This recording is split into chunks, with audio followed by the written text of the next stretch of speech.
Hello, everybody. Welcome to another episode of Two Strike Noise, your favorite monthly baseball history podcast at this point.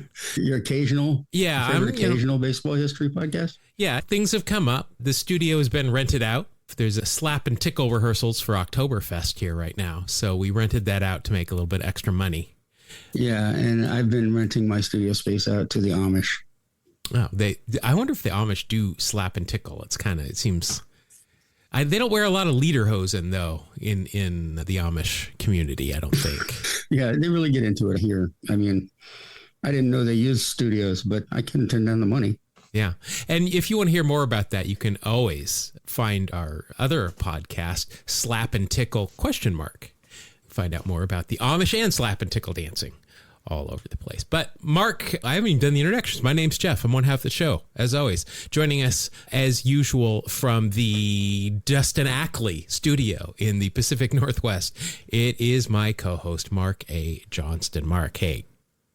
That name reminds me of one of my favorite stadium giveaways, the Dustin Ackley Lawn Gnome. And it had the piercing eyes? It had you could screw it into the ground. Which is what he did when he took a really hard swing. After that rookie season, that's what he looked like at the plate. But with a bigger strike zone, obviously. Yeah. I do remember Dustin Ackley. All the women in the control room were very interested in Dustin Ackley's accomplishments. And the guys tolerated him until he couldn't play anymore. Which was pretty quick. Yeah, that didn't last long. No. All right, look, Mark, we got to get back in. I said it on stream the other day. My baseball season's over for a couple of months. We were eliminated in the playoffs last weekend, so I still want to stay in shape. So let's get into our BP segment before we get too far into this so that we are properly warmed up. I don't watch a lot of Cubs games, which bit me on social media earlier this year, but I don't care about the Cubs. I don't watch them very often, but I do actually like Boog Shambi, their announcer on Marquee, and Jim Two Silhouettes on Deshays also. Yeah, he's good too. Doing stuff there. And they were talking, but I mean, I guess the Cubs are in the playoffs, but this was a game against the Brewers, who's their bitter rivals.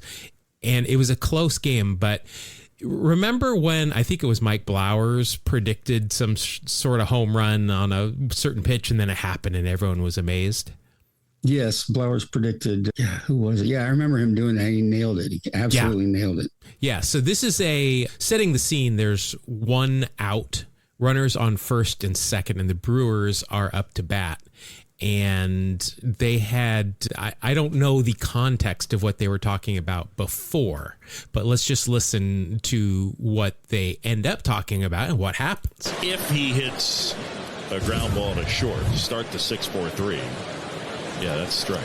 Will you buy Mozzie sticks for everybody at the corner tap? Absolutely. All right. We don't know if they have mozzarella sticks at the quarter tap room. I'll go halvesies with you. Okay. Yeah. One Cubs. On the Come on, baby. Let's go. Mozzarella sticks for everybody. Corner tap room, meet up. Flip it and fire it. Mozzie sticks. So you can probably gather from that what happened. Yeah, that's you put your money on the line.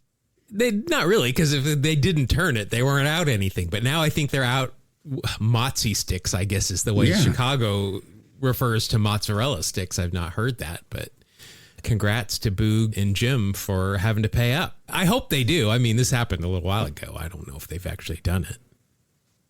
That's funny. But there you go. Just another one for the Announcing Hall of Fame. Speaking of Announcing Hall of Fame, the awfulannouncing.com rankings of local radio and TV announcers have come out. Oh, nice.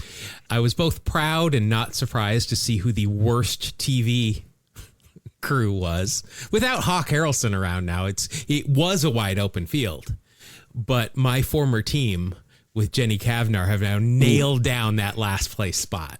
Ooh, yeah, that was rough. A rough year. Which is tough. I mean, I don't know. I have not watched a single A's game this year, but she's apparently still there, which is hard because Dallas is, I mean, he's took a big hit with A's fans this season, I guess, with some of the things he's done.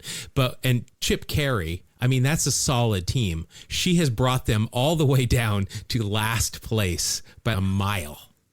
Ooh, that's very depressive. And impressive at how bad that is. So I wanted to see, where do you think your Mariners announcing team, TV team is?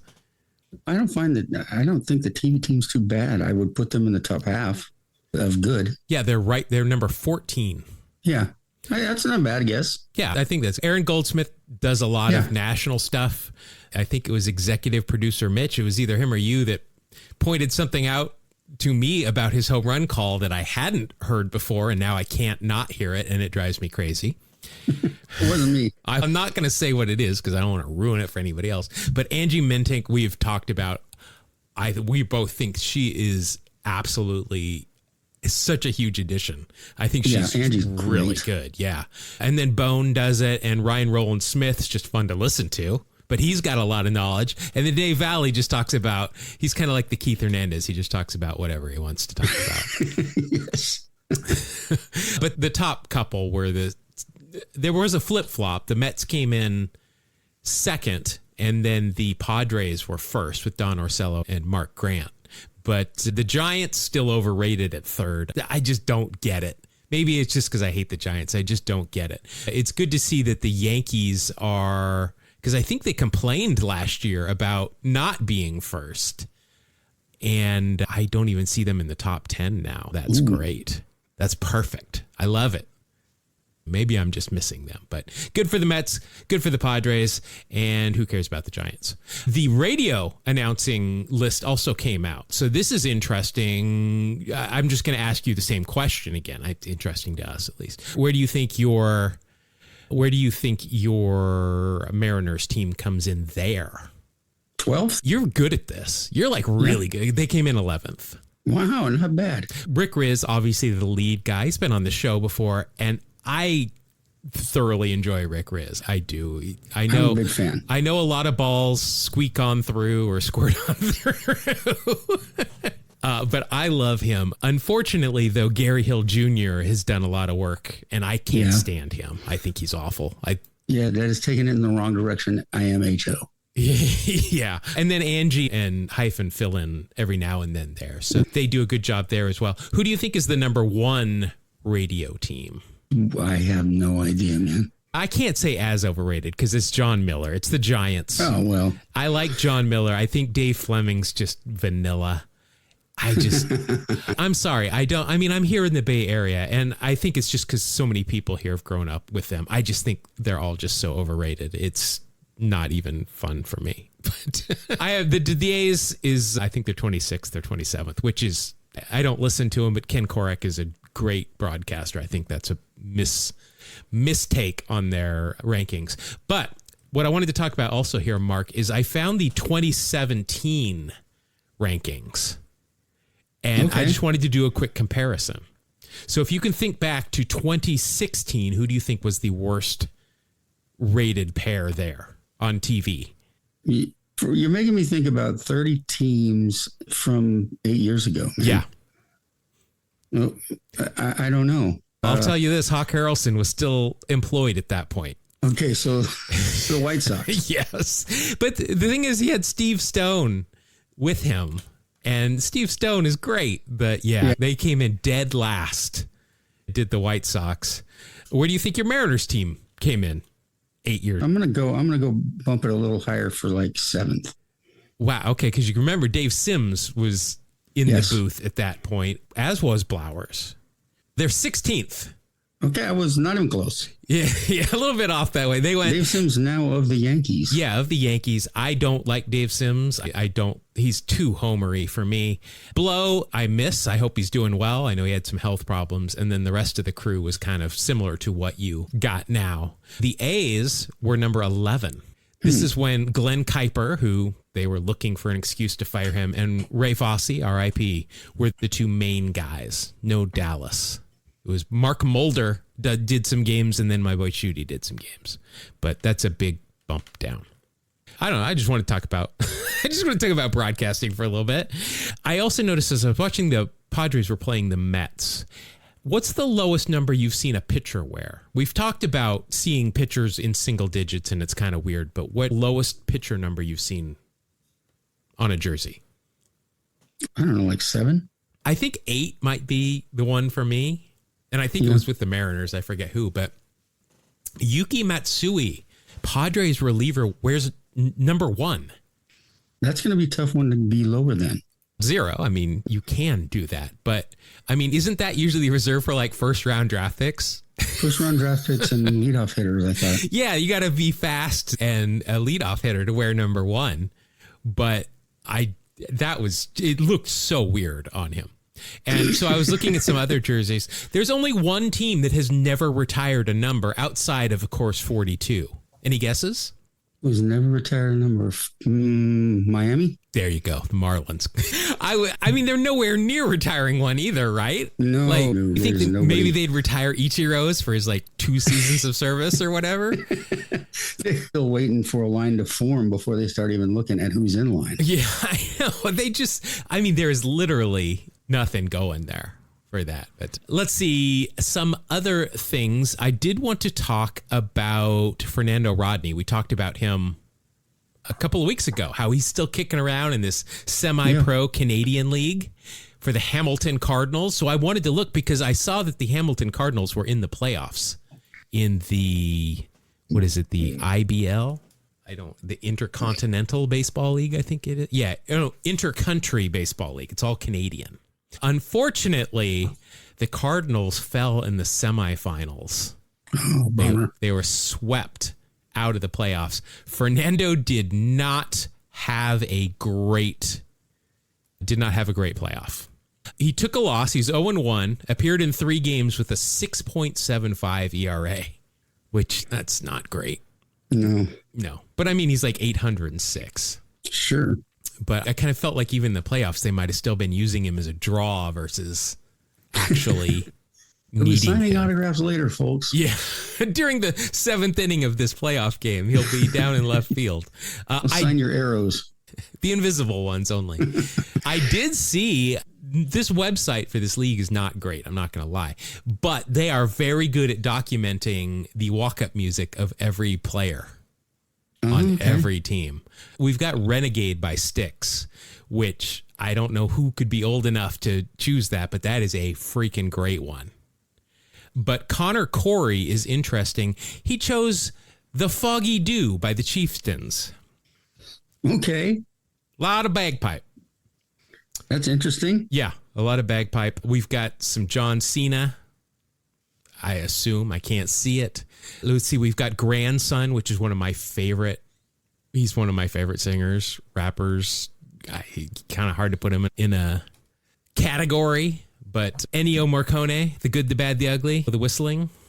Very eclectic bunch. A lot of Lils in here. A lot of artists whose names start with Lil are. This is not even a joke. I asked our friend AI how many rappers were out there whose first name was Lil.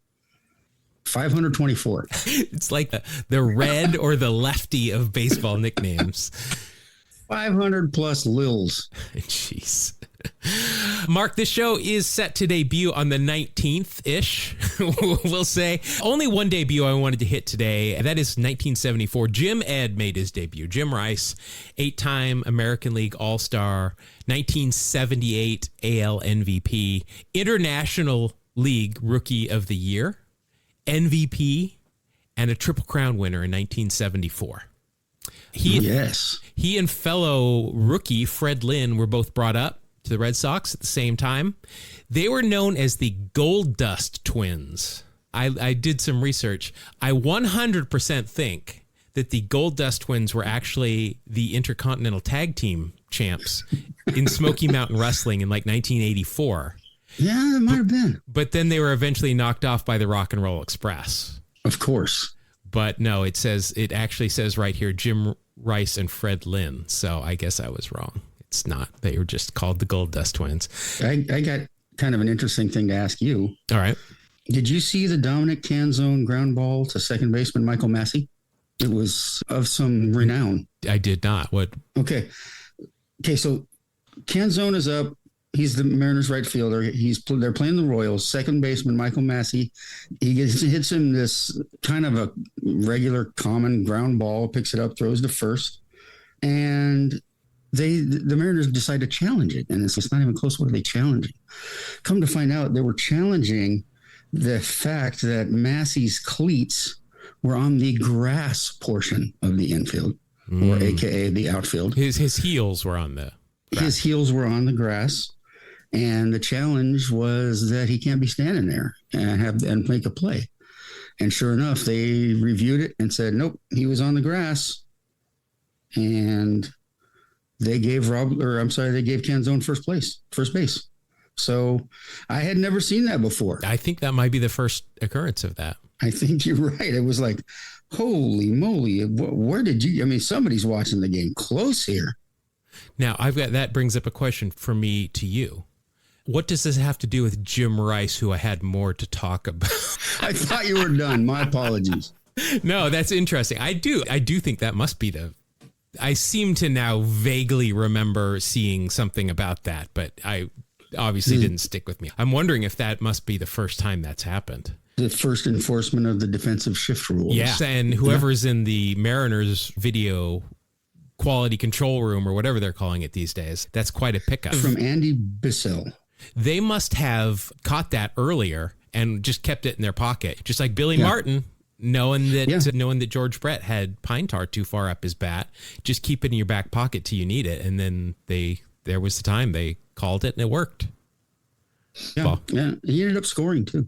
That's baseball, baby. It is. Getting back to Jim Ed here really quick. Hey, what was going on with Jim Rice? I wanted to tell you that he made a cameo in a Nesson movie called Wait Till This Year. And he also made a cameo in that wonderful Jimmy Fallon, Drew Barrymore Fever Pitch movie. Oh, yes. Not the one about Arsenal. Also, this is a quote from Goose Gossage about Jim Rice. He said, quote, "There's no hitter who scared me, but Jim Rice came the closest. He had tremendous power, but he was an excellent hitter who could hit to the opposite field or go up the middle. Most power hitters have holes. Jim Rice had no big holes." End quote. I'm going to stop right there. Good for him. I will discuss no more about Jim Rice's holes. Oh, do you have more about Jim Rice? He did go into the Hall of Fame in 2009 with some other outfielder of note. That's all I got. Do you have anything? No, I just wanted to make sure we got all the info. It's all Jim Rice all the time, baby. No, it's funny. Interesting note, personal life note. My nephew texts me and says, "Hey, are you working the Savannah Bananas games?" And I said, "I haven't heard yet. I haven't been told." And he said, "They're tonight and tomorrow." And they played in Seattle? Yeah. Oh, wow. And I went, "Oh, I guess I'm not working those games." Do you know how they keep score? Because they have very unique scoring things. Yeah, no, I just thought they might need me for something. Yeah, I have to imagine that they probably just keep it on the big screen or something, just because you're keeping track of runs per inning, which then equals, I don't know. I'd be curious to know if they use the scoring software or not for that. Apparently they don't use the one Mitch and I use. Yeah. All right. That's it for our BP segment. We had a lot we covered there in the BP segment, but we've been gone for a bit. Yeah. Today's main segment, Mark, I'm going to talk about a guy. This is our second topic that has been decided live on one of my live streams, Monday, Wednesday, and Friday on Twitch and YouTube. If you want to join us, you can shape this show. If you want to join us and point out somebody that I don't know much about, and then chat sounds like a episode. Did you know he did X, Y, and Z? And then I look it up, and here we are. There you go. We're talking about Bo Belinsky. Oh, cool. So I'm going to open up with a quote from Bo Belinsky about Bo Belinsky. He said, quote, "My only regret is that I can't sit in the stands and watch myself pitch." End quote. That's not Pedro Martinez after 17 strikeouts. It's not Nolan Ryan after his 7th no-hitter. That is the aforementioned Bo Belinsky, a guy had 28 games, a guy who won just 28 games his entire big league career. But for a small stretch in the early 60s. He wasn't just a pitcher for the Los Angeles Angels. He was baseball's like megastar. He was their it guy. So May 5th, 1962, in his fourth big league start, Belinsky tossed a no-hitter against the Baltimore Orioles, only his fourth career start in the big leagues. The Angels had just become a thing the year before. So this is their second year, and suddenly they have got somebody that is incredibly marketable, especially in Los Angeles. The Dodgers had Koufax and Drysdale. The Angels had Bo's a good-looking guy. He throws this no-hitter. He's got a sense of style. He is literally made for Los Angeles. But that's not where it started. Close, though. Very close. He grew up in Trenton, New Jersey, which is what I hear the Hollywood of the Trenton, New Jersey area. But I've heard that too somewhere. Oh, Yeah. it was right here. You just said it. I just said that. His resume kind of looks like it might be Lenny Dykstra's rap sheet. He was a pool hustler. He got into a lot of what the article said street fights. So I guess just not inside. I don't know. And was not a fan of organized sports, he said. He didn't even play baseball in high school. He thought it was too, quote, rah-rah. He seems kind of emo, if I'm being honest. He does seem emo. Bo practiced instead on the sandlots and semi-pro fields around Trenton. Still, it should be noted that those are both forms of organized baseball if you're actually playing a game. So I don't think he really knows what that word means. Can baseball even be played unorganized at this point? I don't think so.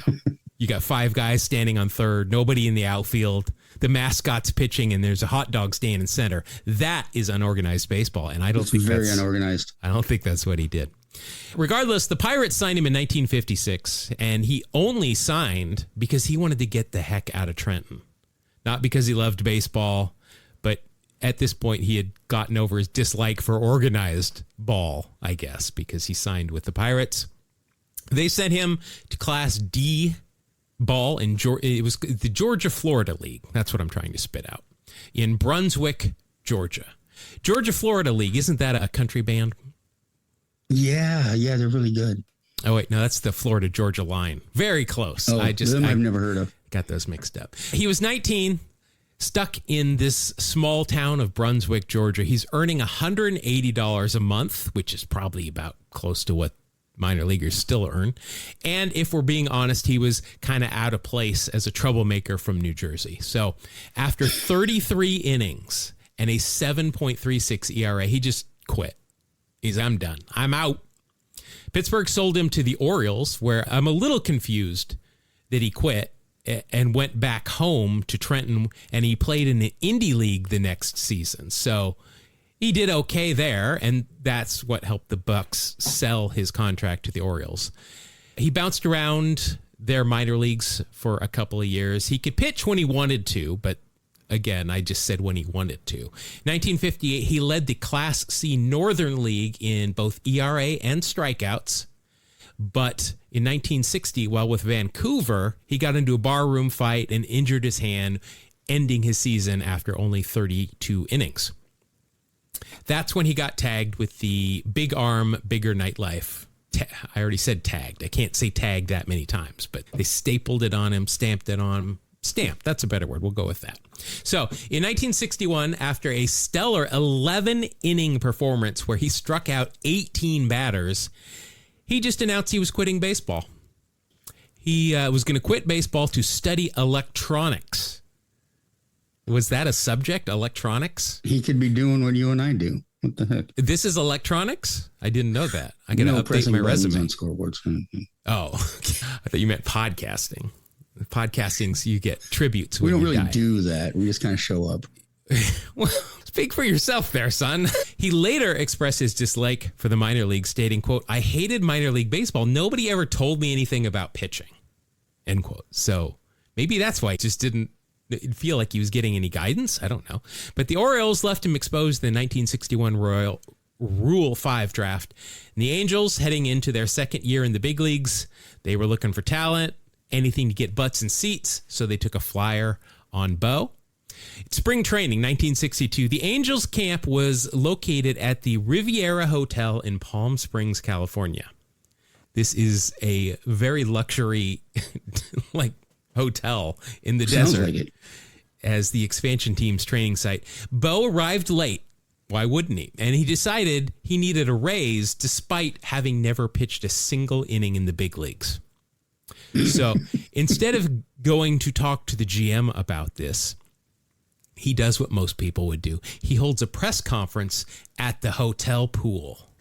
So he's 6'2". I told you he's good looking. He comes in with his hair slicked back. He's got dark sunglasses on. ZZ Top is going to write a story about me at some point because he's a sharp dressed man. He announces to the reporters that are there that he is not going to be signing for the league minimum. This is what I could see Nuke LaLoosh or Roger Doran type of stuff going on. And the writers obviously love this. They're eating it up.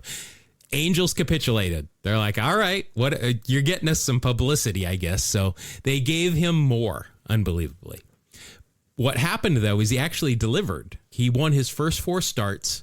And then, as I said, the no-hitter it was the first in Angels history, first ever, in fact, on the West Coast was that. So his rookie line after his first season, 10-11 with a 3.56 ERA, and he led the majors in walks. The stats were kind of average, but none of that mattered. He was instantly the toast to Hollywood. He had an incident that season in July when he got rocked by the Red Sox, and he got pulled, and he left the mound before the manager even got there to take him out. And channeling future Jack McDowell, he flipped off the home crowd as he left the field, which always is good. It didn't affect his popularity, though. Not at all. He partied with Walter Winchell of the Winchell Donut fortune. That's who that is? Sure. Yeah, I don't think it is. He had a cousin with the last name Crispy as well. I will take your word for it. I think we nailed it, though. We nailed down who Walter Winchell is. Yes, for sure. He dated Anne Margaret, Tina Louise, wow, Connie Stevens. Yeah. I know the first and third names, but he was, like I said, he was actually dating Ginger. I think that's the headline here. He was engaged to Mamie Van Doren, and he later married Joe Collins, who was Playboy's Playmate of the Year at some point. So, I mean, he's enjoying Los Angeles. Later still, I'm assuming he divorced Joe Collins because he then married Jane Weyerhaeuser, an heiress to the Weyerhaeuser paper fortune. Hey, I know all about Weyerhaeuser. Yeah, I think I know why you know it, but I mean, at least it's a brand of paper that I can name, the only one. And they hire pretty decent people once in a while. And you sometimes. And even me. Not any longer, though. Not any longer. So he's driving around Hollywood in this red convertible Cadillac, which is a gift from a dealer after his no-hitter. He was making $10,000, but he's living a lifestyle of a Winchell, since we now know that the Winchells were loaded. Maybe Blair Winchell from Facts of Life? Is this her fortune? I think we just solved it, right? The Blair Winchell project? No, that was a different thing. But yeah, I think you got it right. Yeah, I think I just put that together because she's rich, remember, on Facts of Life. That's right. Her last Her character, Winchell. Yes. Yeah. Nailed it. All right. So as he once put it, I live like a man who makes $70,000. The place I go, the people I bang into, and the dinners I don't pay for, end quote. Needed to make sure I said into after the people I bang.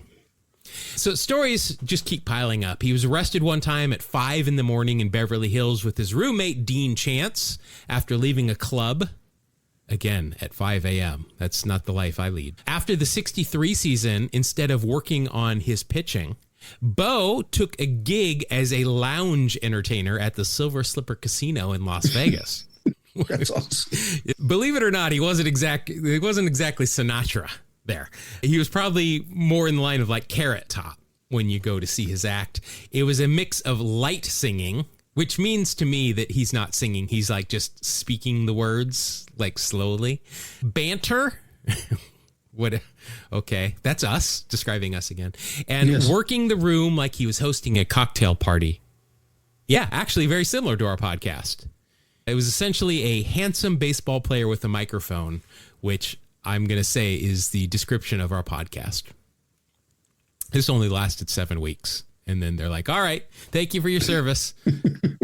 We need this room for the Slap and Tickle convention coming up. 1963 was a busy year off the field for Bo, especially in Hollywood. He appeared in an episode of 77 Sunset Strip, which was a popular detective show where he basically played a version of himself.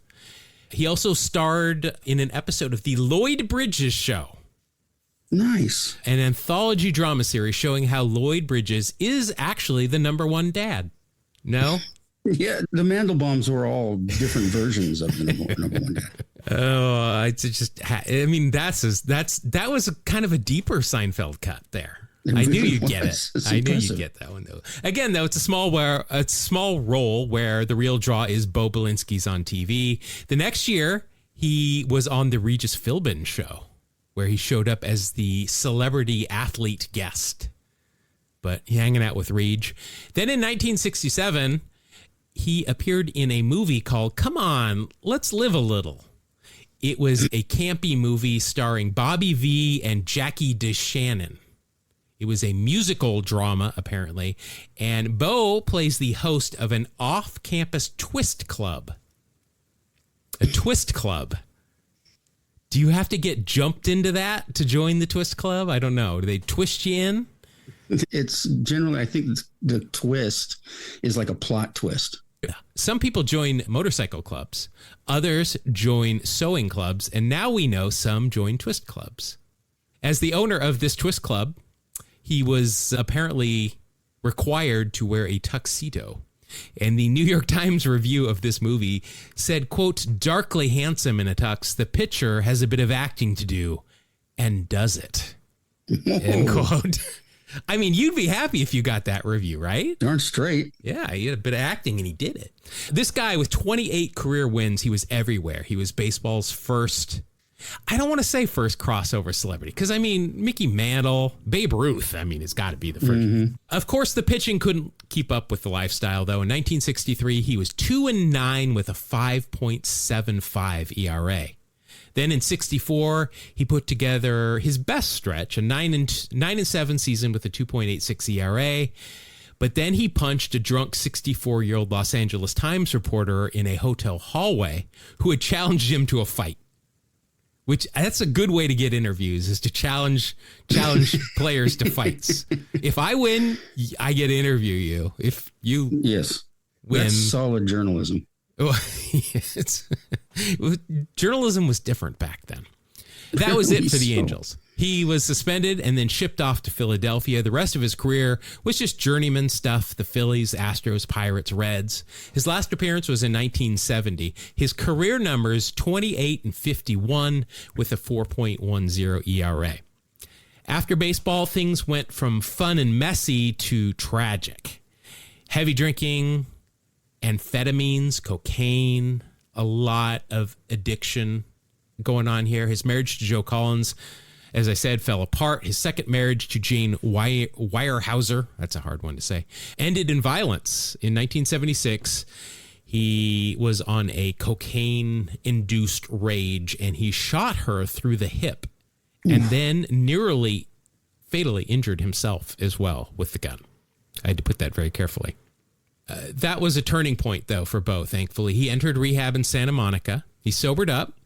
The rest of his life was kind of a tug-of-war with sobriety. He slipped, but he stayed active in AA. He worked as a counselor and eventually settled back in Las Vegas, where he sold cars and golfed with clients. Nice. Did not take up the Lounge Act again. He died in 2001 of a heart attack at age 64. His friend Dean Chance arranged his memorial at Dodger Stadium.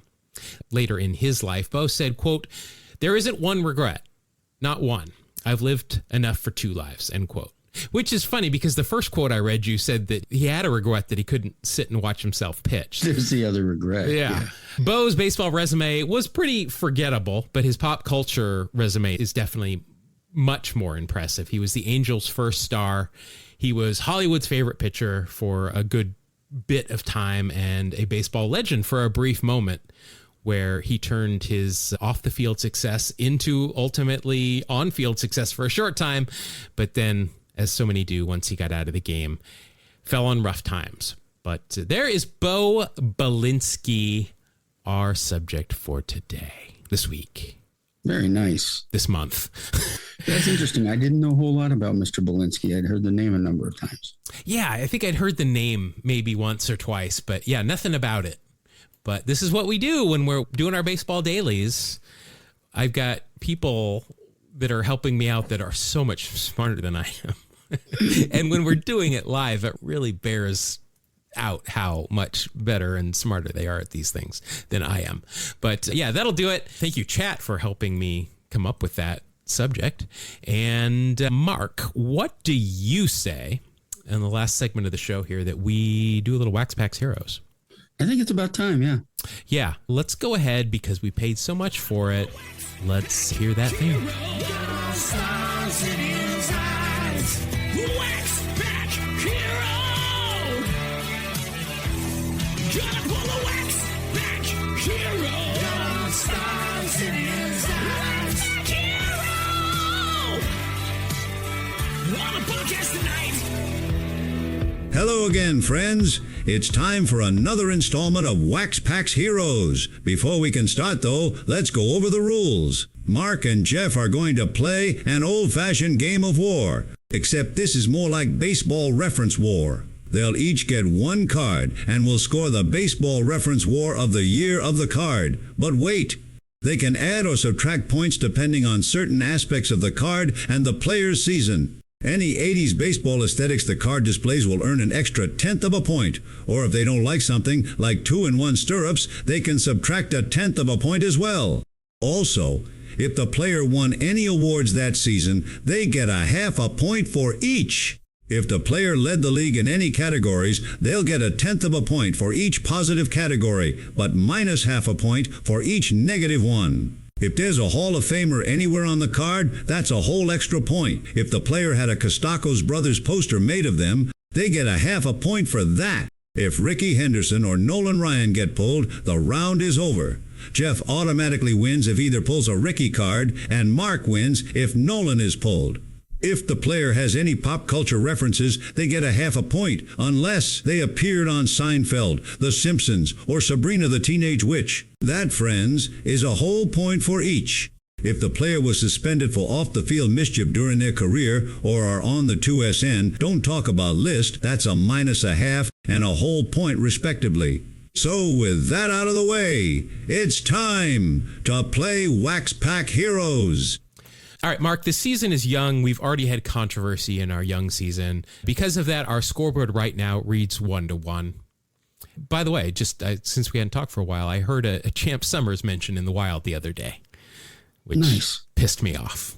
My hero. We have a statue in front of your stadium of him in the clubhouse. Yeah. All right, it's 1-1. Let's see, which kind of card do we want to... I kind of want to go... I've got some 92 tops here. I kind of want to go with those, just a little bit more modern. Okay, sounds good. See how those go. Here we go, best of 5. I am going to have... I picked the card. Do you want to go first or do you want to go second? No, I'll go first. All right, here we go. Mark, your first 1992 card is none other than Cincinnati Reds outfielder Eric Owens. He got me all excited. Eric... I thought you were going to say Davis. No, Davis. Oh, for the Reds, yeah. So this is a draft pick card. So he didn't make his big league appearance debut until 1995. He had a mustache in high school. A very mature high school boy. Well, I guess man, but he's got a mustache in high school. So you're not going to leave empty-handed. And who knows? Maybe he's got a bunch of pop culture we don't know about. I do know one thing about him. All right. I was at the game. I was actually working my very first Major League game, July 15th, 1999. That was opening day of the then named Safeco Field, now T-Mobile Park. And Eric Owens, was the first person to get a hit at that stadium. There you go. I'm not trying to give you pop culture reference for it, but there you go. There you go. That has nothing to do with pop culture, just beat baseball. knowledge and happened to be there to see it. Yep. There. I mean, yeah, the two of us, we've witnessed a lot of things in that ballpark. That's right. Overall, Eric Owens played for 9 years in the big leagues, 3 with the Reds, 2 with the Padres and Fish, and then the Angels and the Brewers as well. Career .264 average, 76 career OPS plus. I was traded for Mark Kotze at one point. That's really the biggest name there. And a career WAR of -0.4. But none of that matters. You have got a 1/10 of a point there. So that will be your first card. I think I'm going to win this round. Oh. I have got outfielder for the Oakland Athletics, the chemist, Jose Canseco. Yeah, unfortunately, you can see his stirrups here, which we know are 2-1. So right there is a -0.5 point.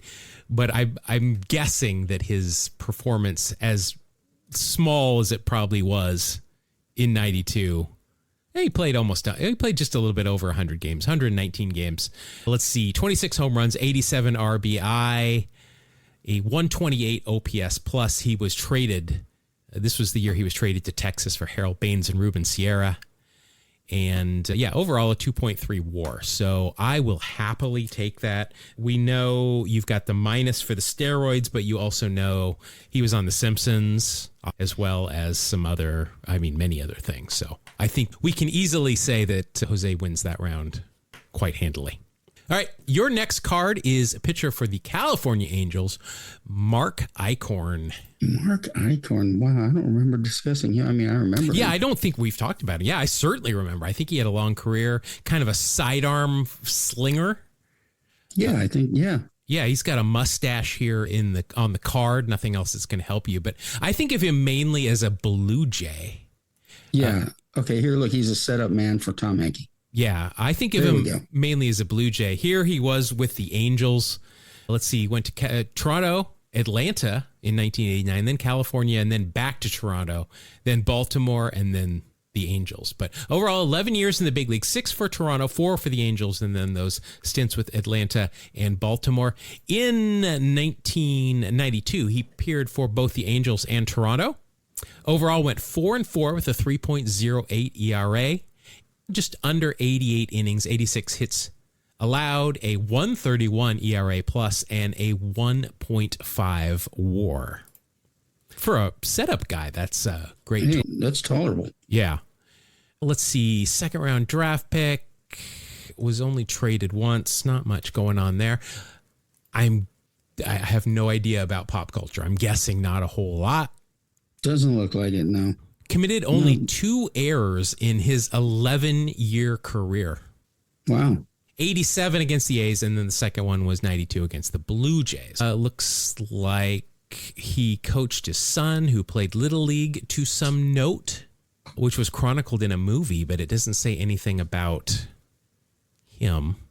You know what? I'll give it to you. It's a movie. Half a point there. All right, that's a 2.1 for you. And you will be going up against, wow, I'm happy with these polls. Well, actually, I don't know about 92, but I've got Oral Hershiser. Nice. The snitch. Oral is throwing here, which is clearly at Shea Stadium. He has got 2-1 stirrups on, so there's a minus right off the bat. You son of a gun. Let's see. Overall, in 1992, first of all, 18 years in the big leagues. The Dodgers for 13, Cleveland for 3, and then the Giants and his tattletale year with the Mets for 1. In 1992, he led the league in losses. 10-15 record with a 3.67 ERA. 210 2/3 innings, only 209 hits allowed, 130 strikeouts, and that is an ERA plus of 95.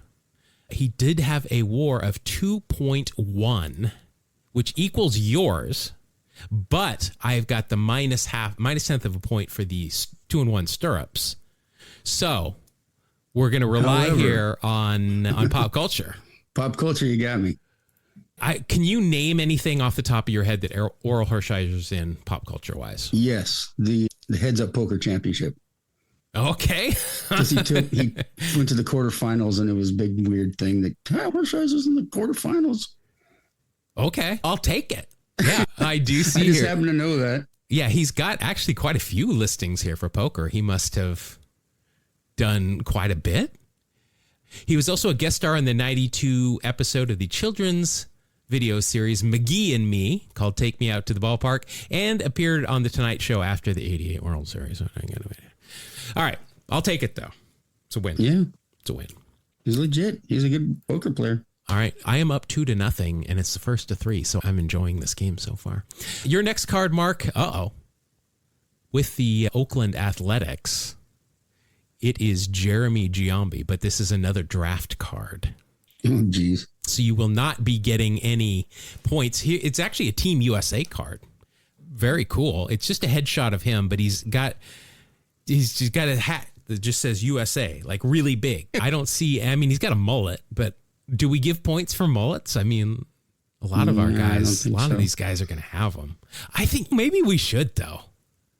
I mean, yeah, it's not a bad idea. Yeah, let's add it. Let's add get Vin Scully on the phone because we're going to have him re-record that thing. I'll give you a 10th of a point for a mullet. And if it's the same thing with mustaches. If their hat is off and we can really see it, it's a good like Canadian brand mullet. We'll give you 2/10 of a point for that. Unfortunately, like I said, Giambi didn't make his debut until 1995. So the mullet is your only. Now he'll get pop. Lose the Mitchell Report. Yeah, the Mitchell Report, but he does have pop culture too. So we'll see about that. Overall, 20 years in the big leagues, 8 with Oakland, 7 with Yankees, 4 with the Rockies, and 2 with Cleveland. He had a 50.5 WAR for his career. Wow. There's a lot of black ink here. It led the league in walks 4 times, strikeouts only once. Led the league in doubles once. Always there with home runs, RBI. Didn't run a lot, obviously, but had an MVP with Oakland as well. Let's see the great Giambino. What other trouble we can find for him here? Balco, obviously, so that's a minus a half a point. I don't think we'll talk much about his brother. That's a sad story all around. We've talked about his wife, designer and owner of a lingerie and loungewear company. Appeared in the Bronx is Burning TV drama and is also a playable character in Backyard Baseball 2001. So that'll wipe out the steroids. So that'll take you back up to a positive 0.1. Yes. Nice work. All right. Not bad for a guy that didn't play. The Giambino will be going up against, with the Los Angeles Dodgers, Dave Hansen. His brothers were, I think, just as talented as him. Oh, yeah. He would bop the ball out of the ballpark. I hear that's how they came up with that. Let's see here. Nothing's going to help me on that card. Let's see. Overall, 15 years in the big leagues. The Dodgers for 11, then the Padres and your Seattle Mariners for 2 apiece, and then the Chicago Cubs. Do you remember Dave Hansen with the Mariners? I don't. He apparently had, the part of 2004 and then 2005. I don't remember that either. 92 with the Dodgers. Not good news for me here. He hit 214, 286 on base, 299 slug for a 67 OPS plus, 6 home runs, 22 ribs, and a minus 0.8 WAR. Wow. Yeah, that's going to be hard to recover from financially. Let's see. Traded for Jeff Cirillo. That's how the Mariners got rid of Jeff Cirillo. Now we know. Oof. That was a rough time. Yeah, that was not a great time for third baseman in Seattle. I do not see anything else that's going to help him at all. No. All right, that's a win for you, 2-1. You're still in it. Your next card is with Atlanta, David Justice. There you go. So on this card, I can't tell if he's got a mustache, but what he does have is high top shoes with a little bit of stirrup exposed, which is 100% a minus. That's a minus a 10th of a point. There's a better. That's no terrible. Mustache. No mustache. But that's just terrible. That's disgusting is what that is. I need to speak to the manager. That's just wrong. Ay, bien. 14 years in the big leagues for Mr. Halle Berry. 8 with Atlanta, 4 with Cleveland, 2 with the Yankees, 1 with the Oakland Athletics, just enough to get him in Moneyball. 1992 with Atlanta. 256 average, 359 on base, 446 slug for a 121 OPS plus, 21 home runs, 72 ribs, and a 4.9 WAR. Nice. That's pretty good. Let's see, what did he do in the playoffs, his career? Overall, only a 224 hitter in the playoffs altogether. Wow, he was definitely not a Mr. October, I will tell you that. Yeah, I kind of remember that. I mean, I remember one or two big hits, though. They must have been his only hits because, he got on base. He would walk because of the threat of Dave Justice, but he did not hit anything. Let's see, traded by Atlanta with Marquise Grissom to the Indians for Alan Embry and Kenny Lofton. Traded by the Yankees to the Mets for Robin Ventura. So you've got that. Let's see what... Well, I mean, he's portrayed in Moneyball, so that's a half a point just right off the bat there for you. Celebrity wife swap. I think we've covered that before. Obviously, Halle Berry. Appeared in Young and the Restless. Yeah, I mean, plenty of stuff, but we only give multiple points out for the three pillars of pop culture on this show. Sabrina the Teenage Witch, The Simpsons, and Seinfeld. Those are the pillars. All right, so you got a 5.3, and you will be going up for me. When did he debut? All right. With me, I have got future. Oh, I got Hall of Famer, so that's good. Ouch. I've got the Tonum. I've never seen this nickname for Jim Tomei before. The Tominator. Oh, boy. I see what they did there. It's not good, but I see it. Let's see here. On this card... I mean, it's an interesting card. It's not going to get me anything. It's during BP. It's at the Jake by the Lake, the Mistake by the Lake. He's got a BP jersey on. He's got one of those batting helmets that is straight on the ear. It doesn't, the ear doesn't like puff out a little bit like most batting helmets do. Jose Canseco and Mark McGwire wore these kind of batting helmets. Right. They kind of freak me out. They look real weird.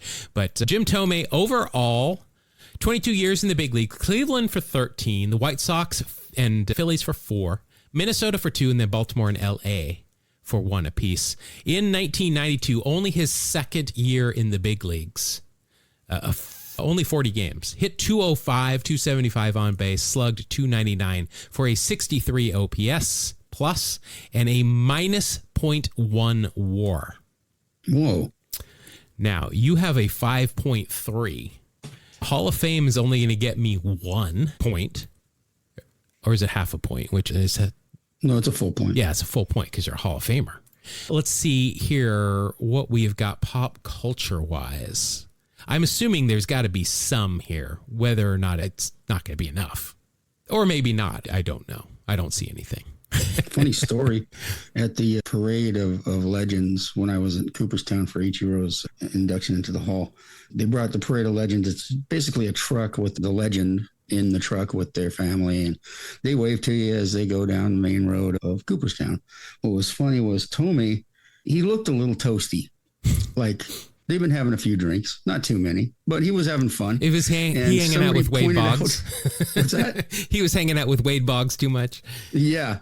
Somebody pointed out, hey, Jim, your shirt's misbuttoned. He had buttoned the top button with the second buttonhole the whole way down. And he had to... Did he take his shirt off there in the truck riding down? He didn't take it off, but he rebuttoned it right there on the spot. And he was, you know what? He found it very funny. He was laughing and having fun with it. So it was kind of a funny thing. What's not funny to me is that he does not beat Dave Justice in this game. This could be the first Hall of Famer loss. Oh, it very well could be. Yeah. Head to head, yeah. Yeah. All right, it's 2-2. This is it for all the marbles. You have got, with the Pittsburgh Pirates, pitcher John Smiley. John Burt Smiley. Can we call him that? I don't know. Guy Smiley. Guy Smiley, yeah. We're not going to call him Burt then. We'll stick with Guy. No, that is not officially listed as a nickname. Overall, 12 years in the big league, 6 with the Bucks, 5 with the Reds, Twins, and Cleveland for 1 apiece. Wow. Went 16-9 this year. He led the league the year before with a 20-8 mark. This is with Minnesota in 92. 16-9 with a 3.21 ERA, 241 innings, only gave up 205 hits, struck out 163 and a 126 ERA plus, and that is good for a WAR of 5.1. What? 5.1. Wow. Okay, I wouldn't have predicted that. For Guy Smiley, traded for Denny Nagel at one point. Just a head and shoulders shot here from spring training. Nothing that's going to help you out on the card. Not that you need a whole lot of help with that total already. And ended his career in 97 when he broke his left humerus while warming up for a start. It's not funny. Yeah, no, walked right into that. I'm wondering, like, how did he do it, though? Was he just throwing hard, or did he run into something? There's not much. Yeah, how do you... Yeah, that's... I'm guessing it was from throwing hard, and it was probably just like a small fracture, but... Yeah. This is it's interesting. Either that or someone hit it with a ninja star. Oh, but does that break your bone, though? It's kind of stabby. I don't know. We'll talk about it on our martial arts podcast here next week. What's that one called again? See, if you come up with fake podcasts, you got to have names ready. I'm sorry. I wasn't prepared. This is interesting. So we did a whole episode on the Greg Maddux, Tom Glavine, Chicks Dig the Long Ball commercial from Nike. 1995, Smiley surrendered a home run to Braves pitcher Tom Glavine, the only home run Glavine ever hit in his major league career. Oh, wow. I don't feel like all that training that he and Maddux did helped him a whole lot then. Like when they're hitting each other in the gut with bats and stuff, didn't seem to do a whole lot. Yeah. All right. I believe our martial arts podcast, because we only know about half what we need to know, is called Partial Arts. There you go. He's not the best color guy in the business for nothing, folks. All right. That's a 5.1. Yeah, that's a good score. Now, this is going to be interesting because I've got another Hall of Famer. Oh, my gosh. I think I might get it here, though, with this one. I have got none other than Baltimore Orioles shortstop junior Cal Ripken Jr. Wow. He's got real stirrups on. That's a good sign. And he's also a Hall of Famer. So that is a 1.1 right out of the bat. I enjoy that. Ken, of course, 21 years in the big leagues, every single inning of that in a Baltimore Orioles uniform. Let's just go through some of these things first. 19-time All-Star. Home Run Derby champ. I think that was that the first one when he hit 3 in the Metrodome or something? Or maybe that was Parker that won that one. What was that? I remember something like that. Yeah. Or was it when it was in Toronto? Was that like 92 maybe? I'm not sure. It's not going to tell us. But Rookie of the Year, 2-time MVP. Of course, member of the 83 World Series team. 2 Gold Gloves. That's it. Just 2. 8 Silver Sluggers. 2 All-Star MVPs. A Clemente Award winner. That's the most important one. Let's see. In 1992, one of those All-Star years, so that will count. Oh, we haven't been adding league leaders into these things. I forgot about that. That's a new rule. So we won't for the rest of this edition either. But in 1992, he was an All-Star, also won a Gold Glove that year, one of his 2. 162 games, if you can believe it. He played that year. No. Yeah. Hit 251, 323 on base, 366 slug for a 93 OPS plus. He had 14 home runs, 72 RBI for a 4.1 WAR. So, ouch. 4.1, he is a Hall of Famer, so that's a 5.1, and he's got real stirrups, so that's a 5.2, which is above your 5.1. Ouch. We know that he's been in commercials. Yes. Yeah, I mean, I think despite the fact not being on any of the 3 pillars, I think it's more than enough to give me the win, and I'll take it. I shall take it. I shall run with it. Thank you, Cal Ripken Jr., for not punching out Kevin Costner as well. It's been I had to post that picture again a week or so ago of him actually standing in the dugout with the umpires against the Mariners when that did not happen. All right, that'll do it. I'll take the win. I'm up 2-1. Early season lead. See if we can hang on for 18 more wins. All right. That'll do it for the last segment of the show. That'll do it for the whole damn kit and caboodle. Is that a boomer term? Should I steer clear of that? Kit and caboodle, baby. Kit and caboodle. That'll do it. Hey, thanks everybody for, I don't know. I looked at our download list and people are still downloading our shows every day. I don't know what's wrong with them because we haven't been here for a couple of weeks, but we love you. Thank you very much. If you want more of us, you can find us. All these links will be in the show notes. You can look at those. Also, if you just Google us, you can find us. I just want to remind everybody that I am streaming Monday, Wednesday, and Friday on both Twitch and YouTube at 9 a.m. Best Coast time. You can also watch the VODs, but if you want to join and interact with me, I appreciate it. We also have an email address that Mark likes to hang over my head. It's one long word, Two Strike Noise. That starts with a T, not a number. twostrikenoise@gmail.com. Speaking of numbers, something we talked about on stream today, there was a player whose was it a player or I forget, but it was somebody whose last name was Forr, Forr. I was trying to think if there are any baseball players other than that person that has a number as a last name. And we came up with, somebody said Jim Two Silhouettes on Deshays, which that's just a nickname, though. I'm trying to think of actual baseball player names that are just a number. And I couldn't do it. So if anybody has them, let me know. I don't think there are any out there that are just a number. Yeah, it doesn't sound familiar. But wasn't George going to name a kid if he had a kid 7? 7, yes, Mickey Mantle's number. Yeah, I brought that up. But all right. All right, Nice. There we go. That'll do it for this show. Thank you, everybody, for listening. And we'll catch you again on the next episode of Two Strike Noise. Thank you. God bless you. Have a great week.